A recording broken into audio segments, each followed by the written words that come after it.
I will quickly go through this home buying seminar PowerPoint that will go over first mortgages for first-time home buyer and also the process for refinancing. This is presented by housewealthy.com. So once again, we'll be covering someone buying a home for the first time and also someone refinancing. Buying a home is a pretty big financial step, and there are basically three things we'll have to look at, which is covered here in the slide. First thing you really have to do is make sure you have a good financial foundation, and also you want to, after that, go and look at different mortgage options and see what will best meet your needs, and then the process of actually applying for the home loan. And after you find the house that you want to purchase, that's when you would see if your financing actually meets your needs for purchasing that home. Here we'll talk about some of the things money-wise that you'll have to look at. Your earnest money. Closing costs are probably the biggest. Closing costs and down payments are the biggest expenses when buying a home. One thing that's also very important is your credit. Sometimes credit is even more important than how much money you have in reserves or in the bank, because credit can allow you to finance the majority of the money needed to purchase the home. The kind of loans right now in this current market is probably best to look at a 30-year term. ARMs have been getting some bad reviews, especially subprime ARMs. 30-year term mortgages are good to look at now. Interest-only options, let's say 10-year interest only, and then the next 20 years as principal and interest are also good options because it gives you a known payment for 10 years. And, most people within 10 years will refinance anyway.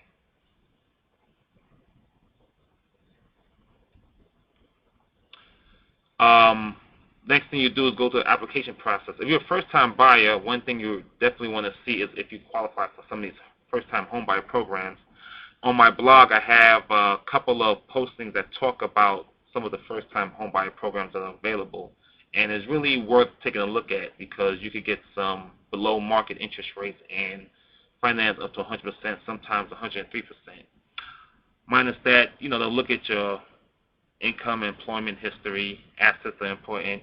Once again, probably the most important, in my opinion, is the credit history.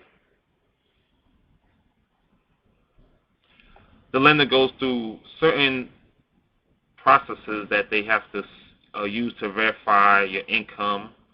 They want to look at, your credit history. They want to look at your assets and just make sure you're a good, quote-unquote risk for the loan. And you have other things like you have to do termite inspection.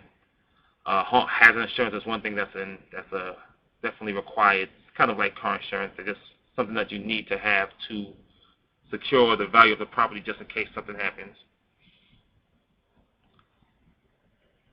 You have also, within the process, you have an appraisal, which is, standard, just to find out that the price you're paying for the loan, for the house is equal to what they want to loan you, the amount. Next, we're going to look at the refinancing process, which is pretty similar to the purchasing process. And as you see here, the main reasons most people refinance is either to take out money or to reduce their monthly payments.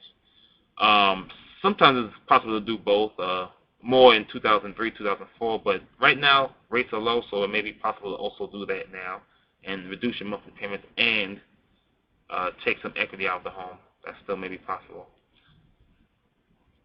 And if you have enough equity in a refinancing process, you usually do not, bring money to the table. And as I mentioned before, you could actually take money out of the home and still reduce your payments depending on the interest rate that you currently have and the interest rate you are refinancing into.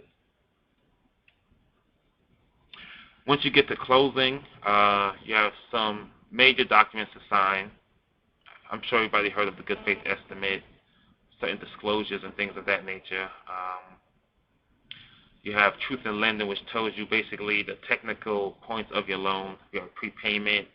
If the loan will change if you have an ARM that will possibly adjust within 3, 5, 7, 10 years.